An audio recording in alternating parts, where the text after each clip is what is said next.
Kip Leegard, and with me today is Nolan McCormick. And Kip, that's McCormack. McCormack. Scotch-Irish. But, okay, is there any questions that I can answer for you? Yeah, why don't you just kind of tell us a little bit about yourself and your service in the military? Okay, well, I joined the Marine Corps when I was 17, and it was in 1953, just after Korea, and I attended boot camp down at Marine Corps Recruit Depot in San Diego, and left there and went to advanced combat training at Camp Pendleton, which is Camp Las Plagas, was a training area, and after that I transferred into Marine Corps Test Unit number 1. And I was actually about the 7th or 8th one to report for that assignment and that new unit, which was established during President Eisenhower's presidency. And from that point, we trained, worked with new weapons, helicopter tactics with the old Sikorsky S-55s, and I was around 75 pack howitzers and 4-deuce mortars and what have you, and we were doing all these different techniques for developing the combat unit. And in 1955, which was March of 55, we went to Yucca Flats, Nevada. We flew out of El Toro over to Nevada, and we stayed at the military army base there temporarily, and that was across from Atomic City. And a couple of times we went out to the test sites and that there in Yucca Flats. And one day, I think it was the 22nd of March, it'll be 68 years next month, that we did this exercise with an atomic blast. We actually were out there earlier and went right up to the tower that they had set up for the atomic blast. And what happened is we went out there for the test on the 22nd of March, and they put us in slit trenches, and there wasn't any windows or any mirrors or anything. It was all backflow. So you saw the whole area? Oh yeah, saw the whole area. We went within 50 yards of ground zero after the blast. I contracted leukemia right now. I've got chronic myeloleukemia, which the VA is treating me for. But that blast was phenomenal.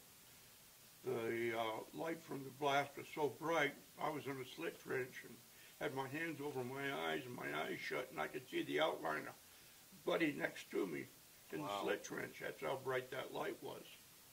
And as far as the blast creating a small tornado, it managed to do that. And we could feel it buzzing right over our heads and that. And after the blast, they told us to come on out of the slit trenches, and so we did.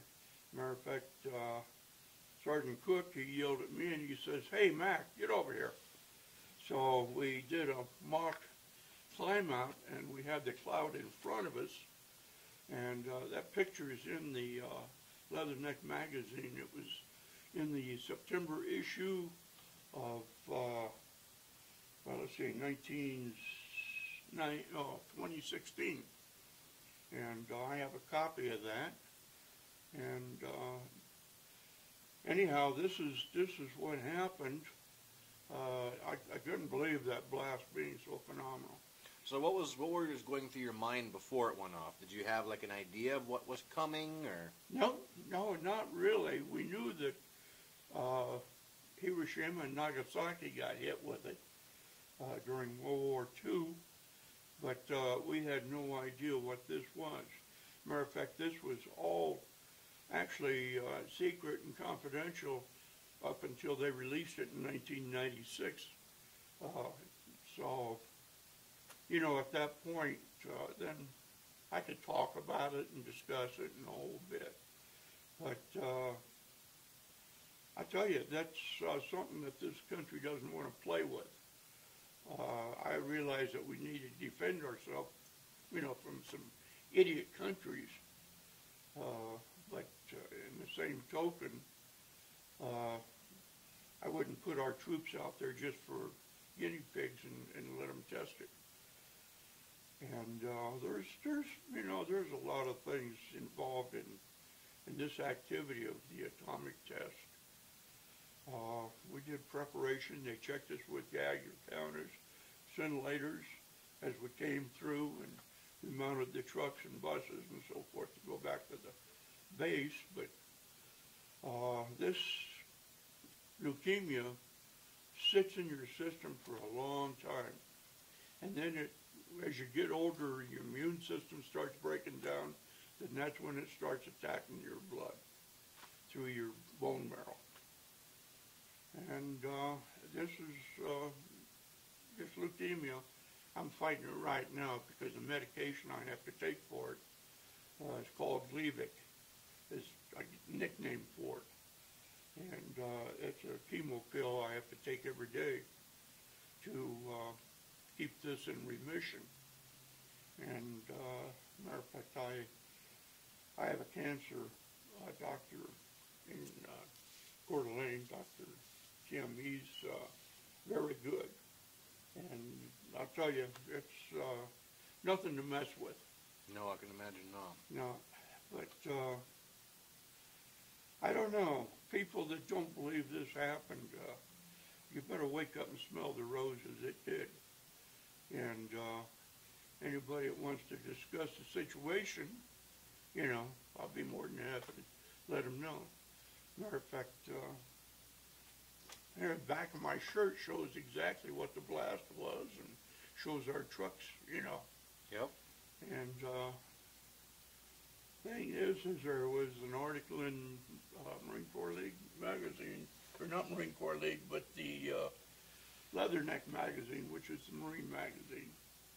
And there was a corporal that wrote this article. So he researched it out as part of the activity. The only thing is I'm a little frustrated and disgusted about is Marine top echelon commandant on down that runs it back in Washington didn't even recognize our activity or anything else. And guys put their life on the line doing this. And even the president didn't even recognize it. It's not recognized today that we did this activity, And there was a lot of guys. I had a buddy in Wyoming that died of cancer, and that was from atomic bombs. His name was Bob Woodward, and he lived in Jackson Hole, and start checking around, and this really took its toll. So I don't know what more I can say. Yeah, I mean, have you seen Radio Bikini, the documentary? Yeah, I have. Yeah, I mean, just the fact that those guys, some of them went through terrible, terrible cancers and that from direct contact right after the blast out in the waters. That's right. Well, my cousin's fortunate.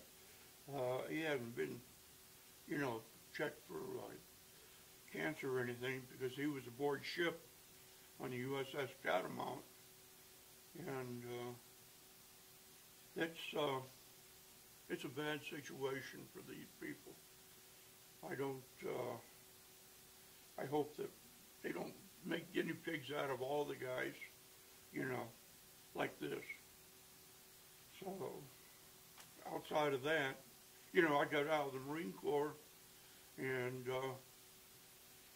I got involved in law enforcement, left law enforcement, and then I went to Kwajalein. And I worked in Kwajalein, which happens to be the John Range Missile Station for Vandenberg. And, I wondered if they were going to play A-bombs over there, but they never did. That was just test units for rockets. But yeah, I'm just, one thing, what would your advice be to those out there that may think that nuclear weapons could be a worldwide hoax? wake up and smell the roses. Do your research and check it out. Don't make accusations that are not true. You know, I hate people that think they know what it's all about and they don't know jack diddly. You know, and 'cause you were there, you saw. I was there. You know, I saw it, and there's no reason for this to be a hoax to anybody. Matter of fact, a lot of people have questioned it, and even a friend of mine that was in the Air Force, retired out of the Air Force, he was talking to some people on that, and they says, "Oh, that was a bunch of hockey." And he says, "No, it isn't." He says, "I serve on the Kootenai County Veterans Council with this gentleman, and I know that he was on an A-bomb test in Yaga Flats, Nevada." And so this is, you know, this is something that there's a lot of people out there, I guess, that think that this was a phony setup, but it wasn't. It actually happened. It was fact. Yeah, because like I said, you know, you were in the area, you saw the tower before it went off. Did you see any massive stack-ups of dynamite cases? No, just the tower. It was about, well, I forget how tall they said it was, 165 feet high, something like that. But the A-bomb was placed up at the top, so it would create like an umbrella blast over an area. And we were 3,000 yards away from ground zero when it happened. And then we hiked in, like I said, to ground zero, and we were in 50 yards from ground zero. Well, you're kicking that radiation dust around and that and so forth, and the cloud's still rising, you know. So what were your thoughts when you, after the blast happened, you saw that cloud? What was going through your mind? I couldn't figure out why the jet was going to fly through it. Oh. But I don't know if he actually flew through it or over it, but they said that there was a jet going to be flying through it. But that was quite an activity, and I don't hold anything against the Marine Corps. Matter of fact, I belong in the Marine Corps League. Been a member for 21 years next month, and if I held anything against the Corps, then why would I spend that much time with the Marine Corps League? Mm-hmm. You know, you say once a Marine, always a Marine, so I feel that, you know, stays with me. But, absolutely. So, you know, I appreciate you doing this interview, because at least you're aware of what really happened. Yes. I've got pictures of it with me, and, you know, it's, I don't know. I don't want to do it again. Yeah, I can imagine not. So these big honchos don't play with the A-bombs. All right, well, thanks a lot for coming and doing the interview, Mac. It was good to meet you again. Okay, yeah. Thank you, Tim. All right. We'll hope maybe talk to you again in the future sometime. Yeah.